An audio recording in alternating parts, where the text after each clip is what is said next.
Greetings, everyone. I'm Rodney Casimir. I want to thank everyone for coming out. I know everyone's busy with their own agenda, but I do appreciate your time. Now, originally, my speech was about obesity and how it affects on low-income family. But I really couldn't focus on the task, to be honest. I was so overwhelmed with just personal issues with school, work, that I really couldn't focus at all. So I decided to go to bed. Hopefully the next day, I could reboot and finish out this presentation. But that night, I couldn't sleep. So I decided to wake up, sit down, do some meditation, and then it finally hit me. I should present my speech about college student stress and how to relieve them.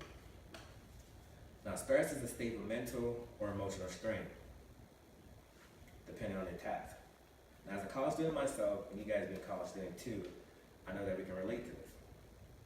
Stress can be either a good thing or a bad thing, depending how we react towards it. Now, according to the Anxiety and Depression Association of America, stress is the most common health problem in college campus. I find it would be appropriate if we talk about it. Today, I'll be talking about the symptoms and how to relieve stress.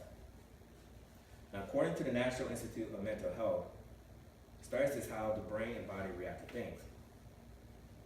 If we don't react to stress well, you begin to pick up negative symptoms. First off, developing unhealthy eating habits. Stress can release hormones in our brain that can crave us eating comfort food. Now, comfort food are sugary food and fatty food that can really, that's not necessarily good for us anyway. The thing about comfort food, it reacts to our brain and counteracts, which makes us engulf eating more and more, which leads to weight gain. It also has an opposite effect of gaining weight when it comes to stress. You can actually lose a lot of weight towards stress. There's been studies to show that if you're overwhelmed with stress, you lose an appetite and just not feeling hungry anymore. There have been studies to find that students don't even know that they're starving themselves. Unfortunately, having this habit of not eating to cause you to gain more weight when you eat because it tears up your muscle and slows down metabolism. Another symptom is students start to abuse drugs. Now, I'm using tobacco as an example. According to the U.S. National Library of Medicine, 29% of students are active smokers. Now, nicotine is a mood-altering drug. It says it's supposed to release stress, but it also has a negative effect. Smoking actually increases stress, blood pressure, heart rate, and muscle tense. Continued smoking can actually lead to lung cancer.